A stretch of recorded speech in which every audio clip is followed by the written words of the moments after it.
Guys,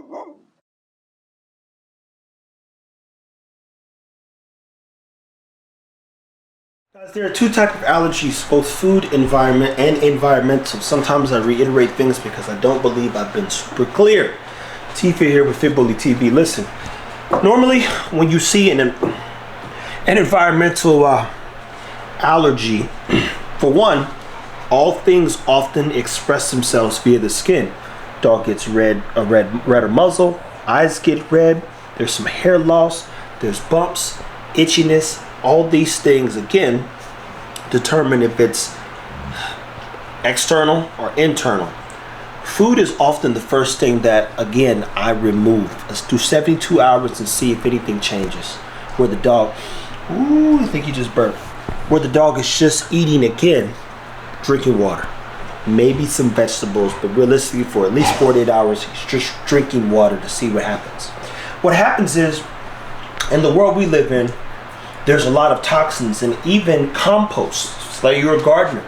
You put compost in your garden and the dog gets to that. That's poisonous to dogs. Now, if your dog lives on a farm, your dog's probably as safe as can be, especially if it's a farm rooted in sustainability. What does that mean? There's a great little documentary on Netflix, and it's called Little Big Farm, I believe. Not Netflix, my bad. It was on Disney. And they repurpose everything. Put that in perspective. They take the cow manure. I remember my mom, when she used to have a little garden in the back, she bought bags of cow manure. They take the cow manure and do what? Fertilize the soil to enrich it so that healthy plants grow. The strawberries were redder. Everything that they did on this farm was repurposed, and everything was utilized. To the point, I think they brought in groundhogs, or even every time they had a problem, they would bring in a new species to help manage it. Snakes. Then they had this, I think it was like a locust problem or something. And you know what they brought in to deal with the locusts, or snails? They brought in goats. Use the goat for, I mean, it was like, it's a beautiful thing to watch this beautiful farm sustain itself. And you say, man, I wonder what life would be like if you only could use the resources you were given. That would be interesting. But here's the facts. I've seen the comments on our Instagram where people are saying, yo, this right here is killing me. I just gave the vet $600. Say you go to that vet, $600 every time. And the vet's like, yo, use Apoquel. What does a medication do to any of us? You're a Negro and you're familiar with high blood pressure. High blood pressure often leads to one of them organs. Was it a kidney, liver? One of them organs becomes an issue. I can't remember now. I don't have high blood pressure. No, I don't run it. It might run in my family, but I don't eat the way that they eat. High blood pressure often leads to another problem and another problem and another problem. And any medication often does what? It does some harm to our organs, to say the least. Therefore, if you have an issue, it's going to become another issue. And if you can't manage the issue through proper health, it all gets bad. And even, you know, God bless anybody who's got diabetes. That medication in itself, I believe, along with diabetes, can harden arteries, which can lead to heart disease. And heart disease means one day you have to have a heart attack or heart transplant or put a defibrillator. I mean, you go down the line, it's like, God, dog, by the time you're done, you put 200,000 in just on your body, just to stay alive. So when I'm studying allergies, a couple questions I'm asking myself as I look at the dog. And this is the things that I would do before I go and see if the vet can help. Now, again, environmental, that's pollen, that's grass, that's could be allergic to sand. It could be anything, literally, that your dog is allergic to, if we're talking environment. But the beauty about starting with the food, meaning let's remove the food for 48 hours, is the body will do one or two things. It will literally reset and begin to heal itself. You'll see some of those bumps go away literally in 48 hours, and definitely by 72. Or you'll see it stay the same, and that means the dog could just literally be allergic to grass, which is super annoying because they got to figure out how to manage that grass problem. But just even here on the top part of Tron's tail right there, you can see that there is some hair loss happening there. Some hair loss back here. Not a good thing. Eagles loses some hair on his elbows. And parts of his stomach, and his face is getting red and buffy. You go, where's this coming from? I know this joker's eating good, but guess what? I'm also testing. They're farting and burping today. You know what I changed in the diet last night? I gave them venison. They had venison instead of any of the ground chicken, and I did give them a little turkey. I did give them a little ground turkey. So what is protein? Protein's measured by the nitrogen balance in your body.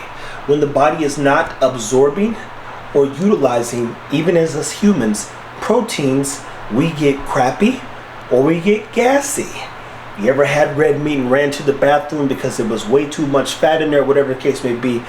That's your body saying, this is not it. Now think of it this way. When you, human, to be clear, eat a salad, do you get gassy and poopy after eating a salad? You probably get a little cleanse if you eat that spinach one. Spinach will wipe all your sins away.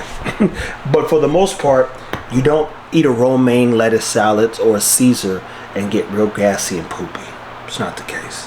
See what I'm saying? So there's so many factors to consider. So again, give you a couple things to be mindful of. I turn around, take the dogs off food for 48 hours, see if the body heals itself. If it doesn't heal itself, could be heat as well, which plays a huge factor at times in the dog's skin problems.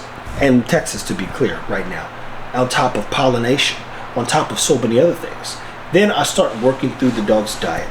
I upped Ego's fats last night. For instance, he got 2 cans of sardines instead of just the one that he would normally get, just to see if that's going to assist in alleviating some of that stress.